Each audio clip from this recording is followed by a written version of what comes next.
আমরা অনেকেই সকালের ঘুমে অভ্যস্ত, তাই না? আমিও টুকটাক ঘুমাইতাম। দীর্ঘদিন থেকে আমি নিজের সঙ্গে সংগ্রাম করছি যে রাত যদি ঘুম নাও হয়, সকালে কোনো ঘুম নেই। এবং আলহামদুলিল্লাহ বহুদিন পর্যন্ত আল্লাহর তৌফিকে আমি ঘুমাই না। যত কষ্ট হয় হোক, সকালে কোনো ঘুম নেই। সকালে কাজ, সকালে আমল, সকালে কোনো ঘুম নেই। সকালে আপনি ব্যবসা করবেন, ব্যবসা আল্লাহ বরকত দিবে। চাকরি করবেন, চাকরিতে আল্লাহ বরকত দিবে। পড়ালেখা করবেন, সেখানে আল্লাহ তাআলা বরকত দিবে। আপনি যে কাজ করবেন সে কাজে বরকত হবে। আর যদি ঘুমায় থাকেন তাহলে অলসতা বরকত হবে। জীবনের বরকত ধ্বংস হয়ে যায়, প্রোডাক্টিভিটি নষ্ট হয়ে যায় এই সকালের ঘুম। আমাদের দেশে বেশিরভাগ মানুষের অভ্যাস এখনো সকালে ঘুমানো, ঠিক না বেঠিক? শহরে তো শহরে, এমনকি গ্রামেও এখন মানুষ সকালে 9টা 8টা 9টা পর্যন্ত ঘুমায়, ঠিক না বেঠিক? আমি পৃথিবীর অনেক দেশে দেখছি যে ভোরে সকালে দোকান খুলে ফেলে তারা।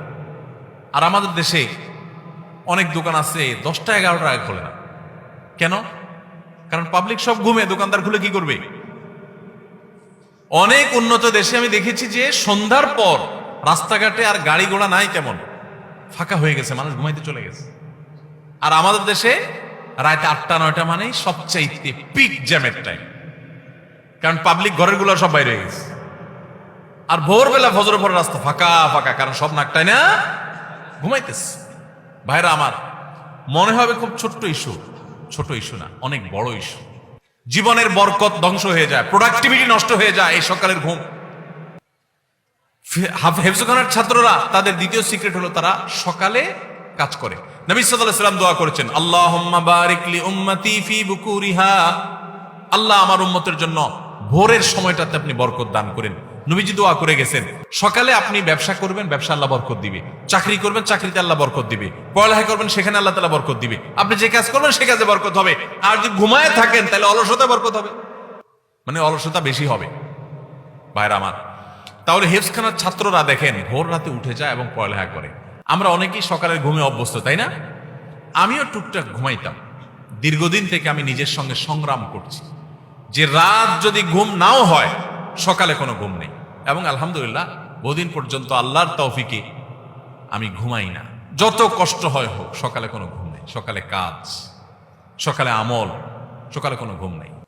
বাংলাদেশের একটা ব্যাপক ব্যাধি এটা যে আজকে আমাদের ঘরে ঘরে মানুষ গভীর রাত পর্যন্ত কোনো কাজ নাই, অযথা বসে বসে 12টা 1টা মধ্যে মোবাইল টিপবে, ঠিক না বেঠিক? শুয়ে শুয়ে 1 ঘন্টা টিপবে। এই জন্য মোবাইল বাসায় ঢুকার আগে মোবাইলের গলা চিপে বন্ধ করে তারপর ঢুকেন। দেখেন জীবন খুব সংক্ষিপ্ত, এর বড় একটা অংশ আমাদের মোবাইল টিপে টিপিতে চলে যায়। আমাদের জীবনকে যদি ক্যালকুলেশন করে বের করে দেখানো হয় তো দেখা যাবে যে আজকালকার তরুণরা যারা অল্প বয়সে মোবাইল হাতে পেয়ে গেছে, তাদের জীবনের সবচেয়ে বড় অংশটা মোবাইলের ভিতরে তারা ডুব দিয়েছিল। কি জবাব হবে আল্লাহর কাছে? ভাইরা আমার, তো হেফজখানার ছাত্রদের দ্বিতীয় সিক্রেট হলো তারা ভোর রাতে উঠে পড়াশোনা করে। ভোর রাতে উঠে পড়াশোনা করা, ভোরে উঠে কাজে শুরু লেগে যাওয়া, এটা জীবনে বরকতের কারণ। নাম্বার 3, তারা কাইলুলা করে। এইটা তো একেবারে বিদায় হয়ে গেছে, এই সুন্নত এখন কোথাও নাই হেফজখানা ছাড়া। কাইলুলার সুন্নতের সাথে পরিচিত আছেন আপনারা? কাইলুলা মানে দুপুরের ঘুম। দুপুরের ঘুম, এই দুপুরের ঘুম বলতে এক্সাক্ট কোন সময়টার ঘুম, এটা নিয়ে ওলামা একরামের নানা রকমের বক্তব্য আছে। একটা অথেন্টিক এবং শক্তিশালী বক্তব্য হলো এটা জোহরের আগে। হেফজখানার ছাত্ররা সাধারণত কয়টায় ঘুমায়? সকালে 9টা 10টা, জোহরের আগ পর্যন্ত ঘুমায়। ঘুম থেকে উঠে গোসল করে তারা জোহরের নামাজ পড়ে। নবী সাল্লাল্লাহু আলাইহি ওয়াসাল্লাম বলেছেন, দেখেন, কিলু ফাইন্নাশ শাইতানা লা ইয়াকিল, তোমরা কাইলুলা করবা, কারণ শয়তান কাইলুলা করে না। দেখেন দুপুরের এই ঘুমটা এত ইম্পর্টেন্ট যে এখানে সামান্য একটু, ইতিমধ্যে এটা নিয়ে অনেক গবেষণাও হয়েছে।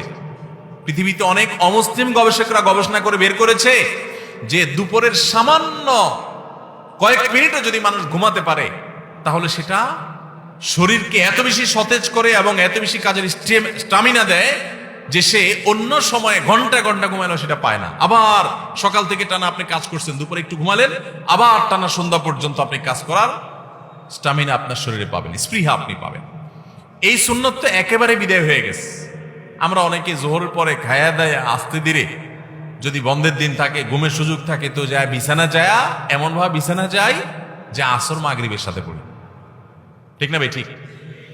জীবনের বরকত লাভের জন্য এই 3টা সুন্নাহ জিন্দা করা খুব গুরুত্বপূর্ণ। হিফজখানার ছাত্রদের এত ছোট ছোট বাচ্চারা এত ভালো করে কোরআনে কারিমের হিফজ করে, এত তাড়াতাড়ি সময় হিফজ করে, এর অন্যতম কারণ, অনেক কারণ আছে, আমি এগুলোকে একমাত্র বলছি না। তারা রাতে তাড়াতাড়ি ঘুমায়, ভোরে উঠে তারা পড়ালেখা করে, কায়লের সুন্নতটাকে তারা জিন্দা করে। এর পাশাপাশি আরো তো অন্যান্য বিষয় আছেই। আল্লাহ তাআলা আমাদের সবাইকে এই সুন্নাহগুলো মেনে চলার তৌফিক দান করুন। সবার চেষ্টা করবো তো ইনশাআল্লাহ। আমার অবাক লাগে যখন দেখি অমুসলিম দেশগুলোতে সন্ধ্যার পরে মানুষ ঘুমায় পড়ে। আমি অবাক হয়ে গেছি, যেখানে দেখেছি আমি জিজ্ঞেস করছি প্রবাসী বাংলাদেশি ভাইদেরকে, ভাই এটা কি এই দেশের নর্মাল কালচার? বলে হ্যাঁ, এটা কমন কালচার এখানকার, যে সবাই সন্ধ্যার পর পর ঘুমায় পড়ে। আমি বলি আরে, এটা তো আমার হাদিসে আছে, আমার নবী সাল্লাল্লাহু আলাইহি ওয়াসাল্লাম বারবার বলে গেছেন তিনি রাত জাগতেন না কখনো। আর আমার দেশে মানুষকে কোনোভাবে বোঝানো যায় না, কোনোভাবে বোঝানো যায় না।